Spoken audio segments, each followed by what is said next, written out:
یہ جو لوگ کہتے ہیں قرآن تو بہت آسان ہے, جو چاہے پڑھے, خود قرآن سے پوچھتے ہیں کہ آپ آسان ہیں یا مشکل ہیں, تو قرآن کہتا ہے میں مشکل بھی ہوں اور میں آسان بھی. کیسے؟ قرآن کہتا ہے وَلَقَدْ يَسَّرْنَا الْقُرْآنَ لِلذِّكْرِ, ہم نے نصیحت کے لیے اس کو آسان کر دیا ہے. تو قرآن کی جو باتیں نصیحت سے جن کا تعلق ہے, آخرت کی باتیں, جنت کی باتیں, جہنم کی باتیں, اور قرآن کی یہ باتیں کہ جیسے اللہ نے فرعون کو غرق کر دیا, قوم عاد قوم سمود کو تباہ کر دیا, یہ وہ نصیحت کی باتیں ہیں جس سے آخرت کی یاد تازہ ہوتی ہے, عمل کے لیے انسان موٹیویٹ ہوتا ہے. تو یہ والی آیتیں بہت آسان ہیں للذکری, نصیحت کے لیے. جہاں مسائل کی بات آتی ہے, فقہی مسائل, تو وہاں قرآن کیا کہتا ہے وَأَنزَلْنَا إِلَيْكَ الذِّكْرَ, اے نبی ہم نے آپ پر اس نصیحت کو, یعنی قرآن, یہاں ذکر سے مراد پورا قرآن ہے, قرآن کو نازل کیا. اس کی کیا دلیل ہے ذکر سے مراد؟ یہ میں ایک بیان میں بتا چکا ہوں. لِتُبَيِّنَ لِلنَّاسِ, تاکہ آپ لوگوں کے سامنے اسے کھول کھول کے بیان کریں. اگر قرآن آسان ہوتا تو نبی کو کہا جاتا کہ آپ اس کو ڈیفائن کریں. ڈیفائن کرنے کی ضرورت آسان چیز کی ہوتی ہے یا مشکل چیز کی؟ بھائی ڈیفائن مشکل چیز کو کیا جاتا ہے یا آسان چیز کو؟ مشکل چیز کو. لِتُبَيِّنَ لِلنَّاسِ, تاکہ آپ لوگوں کے سامنے اس کو بیان کریں. ابھی میں پروفیسر غامدی صاحب کا کل ایک کلپ سن رہا تھا, انہوں نے بھی کہا کہ قرآن کو مسلمانوں سے الگ کر کے دیکھو. یہ تو ٹھیک ہے کہ مسلمانوں کی میجورٹی آج کل قرآن پہ عمل نہیں کر رہی, اس حد تک تو یہ دعویٰ ٹھیک ہے, لیکن آپ پورے فقہا کا, محدثین کا, مفسرین کا رشتہ قرآن سے کاٹ کے بالکل اخپل طریقے سے سمجھنا شروع کر دیں گے تو یہ امت ٹھوکریں کھانا شروع کر دے گی. ہر آدمی قرآن کی اپنے حساب سے تفسیر مارکیٹ میں لائے گا اور امت مختلف فرقوں میں ڈیوائیڈ ہوتی چلی جائے گی. تو یہ قرآن کی خود بھی تفسیر بیچارے نہیں سمجھ پائے, تو یہ عوام کو کیسے اجازت دے رہے ہیں کہ وہ خود ہر چیز کی تفسیر سمجھنا شروع کر دے؟ خود سمجھ نہیں پائے. اس کی بڑی دلیل یہ آیت ہے. قرآن کہہ رہے لِتُبَيِّنَ لِلنَّاسِ, اے نبی ہم نے اس کتاب کو نازل کیا تاکہ آپ لوگوں کے سامنے اس کو کھول کھول کے بیان کریں گے. تو اگر یہ قرآن سب کے لیے بہت آسان ہوتا تو نبی کو کیا ضرورت تھی, یا نبی کی یہ ذمہ داری کیسے اللہ لگا دیتا کہ آپ نے اس کو کیا کرنا ہے, کھول کھول کے تو اسی چیز کو جو الجھی ہوئی ہو. بھائی ایک رسی کھلی ہوئی ہے, آپ اسے کہیں کہ اسے کھولو, کھول سکتے ہو آپ؟ کھلی ہوئی ہے. ہمیشہ کھولا اس چیز کو جاتا ہے جو بند ہو. قرآن کی کچھ آیتیں مغلق ہیں, بند ہیں. یہ وہ آیت ہیں جن کا تعلق فقہی مسائل سے ہے, فقہی مسائل سے. اجمال ہے ان آیتوں میں, تفصیل نہیں ہے, ڈیٹیل نہیں ہے. تو ان آیتوں کا مطلب آسان ہوتا تو نبی اس کو ڈیفائن نہ کرتے. تو قرآن نے کہا ڈیفائن کون کرے گا؟ نبی. اتنا بھی کافی نہیں ہے. قرآن نے کہا لِتُبَيِّنَ لِلنَّاسِ مَا نُزِّلَ إِلَيْهِمْ وَلَعَلَّهُمْ يَتَفَكَّرُونَ. اس کے بعد یہ تفکر کریں گے. تفکر کسے کہتے ہیں؟ ایک ہوتا ہے فکر. فکر کا معنی ہے سوچنا. تفکر یہ باب تفاعل ہے. تفاعل کہتے ہیں تکلف اور مشقت کے ساتھ کوئی کام کرنا. تو یتفکرون, اس کے بعد اگلا اسٹیپ ہوگا یہ لوگ پھر اس میں مزید گہرائی میں گھس کے تکلف کے ساتھ, محنت کے ساتھ غور و فکر کریں گے. فکر نہیں بلکہ تفکر کریں گے. تو اگر یہ آسان ہوتا تو اس میں اتنا ڈیپ میں جا کے, گہرائی میں گھس کے غور و فکر کرنے کی ضرورت تھی؟ نبی کے بیان کرنے کے بعد اگلا اسٹیپ ہے یہ. تو پتہ چلا کہ صرف حدیث بھی کافی, بولو بھائی, نہیں ہے, بلکہ آگے اجتہاد بھی ہے مجتہدین کا. اس تفکر کو اصطلاح میں کیا کہا جاتا ہے؟ اجتہاد. اچھا ایک اور بات بتاؤ مجھے, بات سے بات چل پڑی ہے. تفکر جب کیا جائے گا تو پورے قرآن پہ, اور قرآن کی تشریح حدیث ہے, تمام حدیثوں پہ, یا آدھے قرآن اور آدھی حدیثوں پہ؟ بولو نا بھائی. تو پتہ یہ چلا کہ تفکر کے لیے یہ ضروری ہے کہ جو غور و فکر کرنے والا ہے اس کے سامنے پورا قرآن اور تمام صحیح احادیث ہوں. یہ عام آدمی کے سامنے ہوتی ہیں. عام آدمی کے سامنے وہ آیت ہوگی جو یوٹیوب میں بیٹھا ہوا آدمی اپنے مطلب کی دلیل آپ کے سامنے پیش کر رہا ہے, دوسری والی کیا کر رہا ہے, کھا رہا ہے وہ.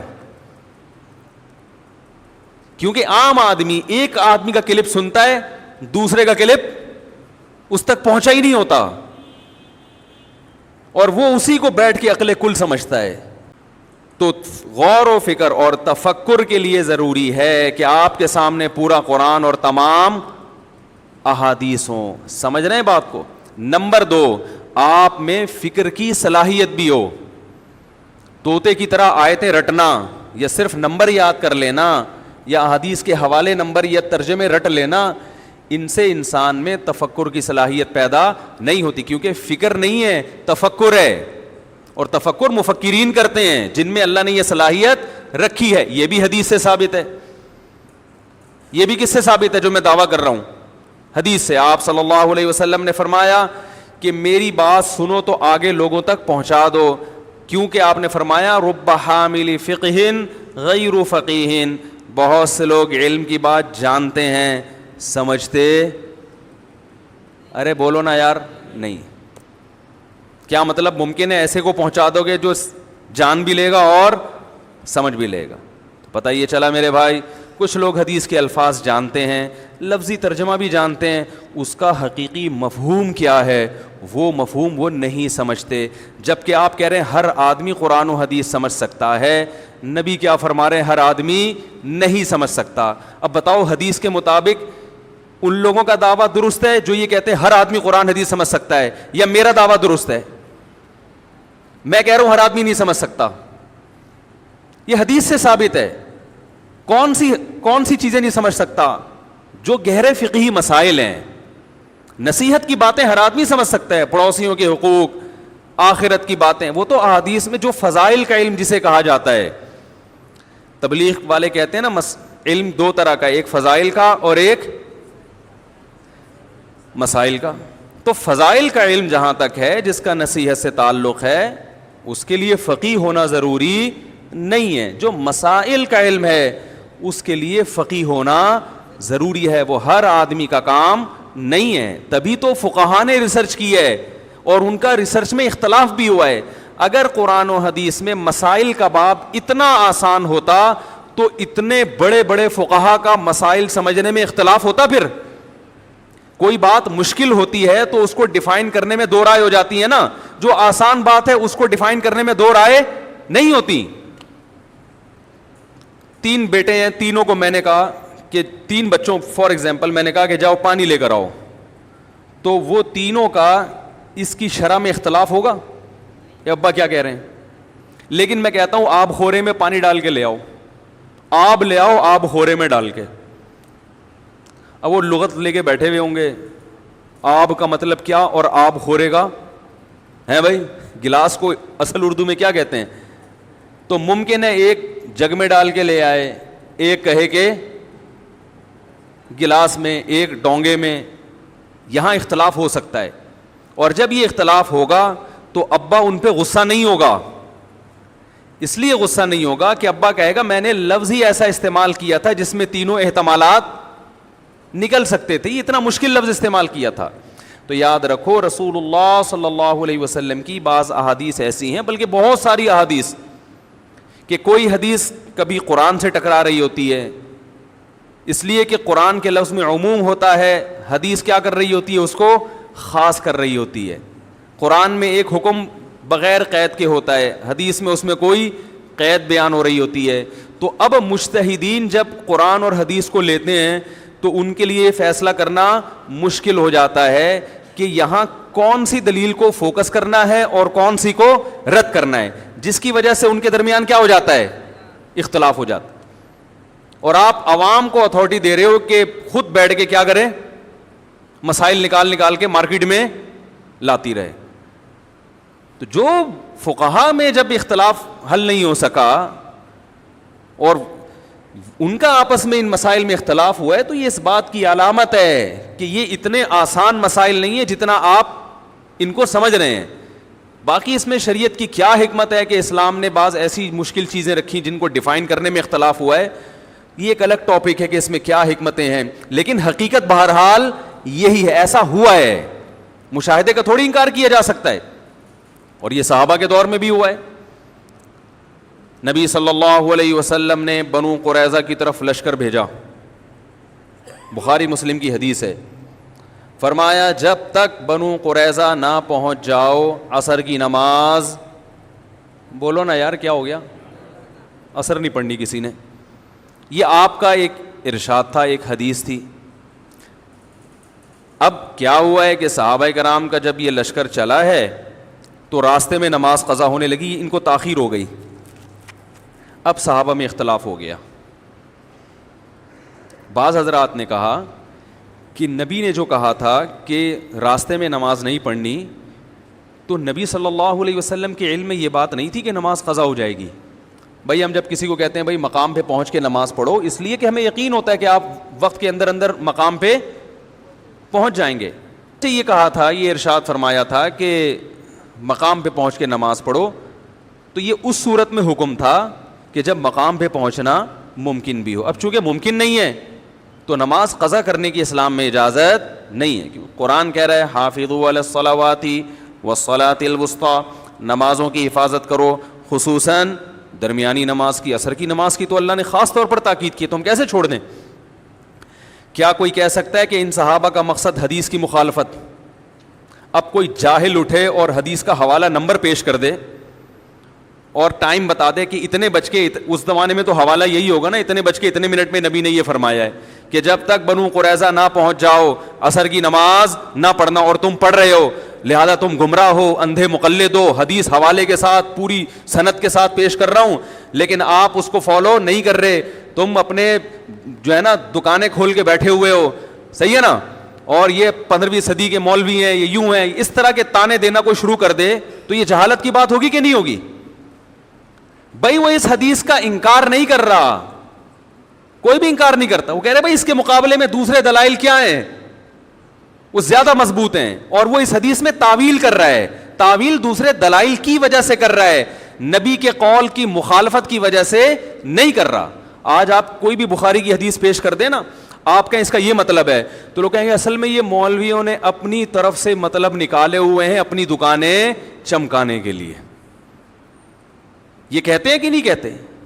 اصل میں ان کے سامنے جب قول رسول آتا ہے تو یہ اپنے اندھے مقلد ہونے کی وجہ سے اس قول رسول کو گھمانا شروع کر دیتے ہیں.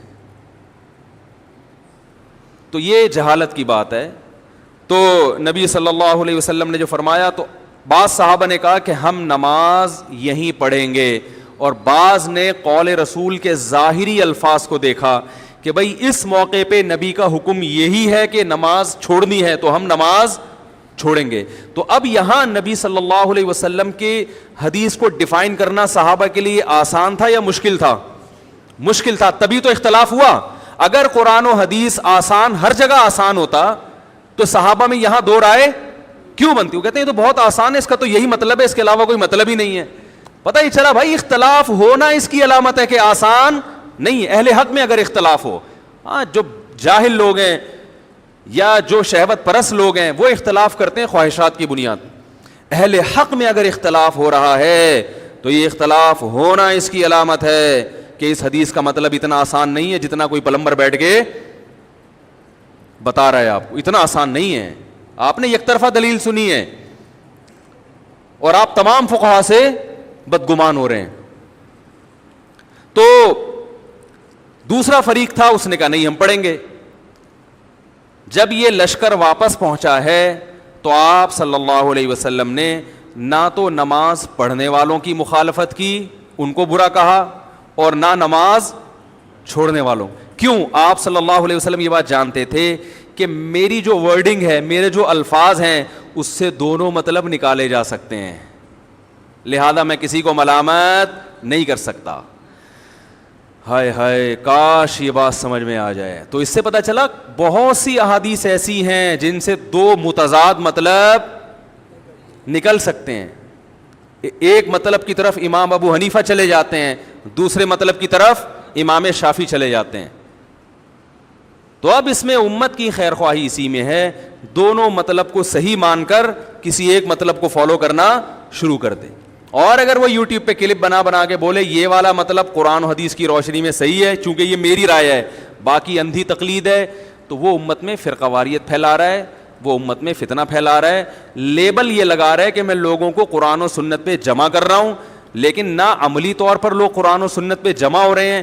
کیونکہ آپ ان کے نیچے کمنٹس پڑھا کریں، جس طرح کی نیگیٹیوٹی پھیل رہی ہے اور جس طرح علماء کا بغض لوگوں کے دلوں میں پھیلایا جا رہا ہے، اس سے صاف پتہ چلتا ہے کہ اس امت میں نفرتوں کا ماحول بڑھ رہا ہے، کم نہیں ہو رہا. اور اس نفرت میں اور ایک عام نفرت میں فرق یہ ہے کہ جب انسان ویسے نفرتوں کا ماحول پھیلاتا ہے تو اس کو برا سمجھتا ہے، لیکن جب قرآن و حدیث کا لیبل لگا کے نفرتوں کا ماحول پھیلائے تو کرتا نفرت ہے مگر اس نفرت کو ثواب سمجھ کے کرتا ہے. یہ زیادہ خطرناک ہے. آ رہی ہے؟ نہیں آ رہی میرے خیال، یہاں تک آ گئی سمجھ میں؟ تو یہ جو آج کل قرآن حدیث کے نام پہ کلپ بازی ہو رہی ہے نا، اس سے لوگ نفرت بھی کر رہے ہیں، آپس میں گالیاں بھی دے رہے ہیں ایک دوسرے کو، اور اس گالیوں کو اور اس نفرت کو کیا سمجھ رہے ہیں؟ بولو بھائی، ثواب. تو وہی قدیم طریقہ جو چلا آ رہا ہے نا وہی بہتر ہے. کسی ایک مجتہد کو فالو کریں اور دوسرے پہ طنز نہ کریں. بھائی وہ بھی ٹھیک ہے، یہ بھی ٹھیک، کیونکہ مجتہد کا اختلاف ہونا خود اس کی علامت ہے کہ یہاں دو مطلب نکلتے تھے، ورنہ اتنے بڑے بڑے مجتہدین اختلاف نہ کرتے.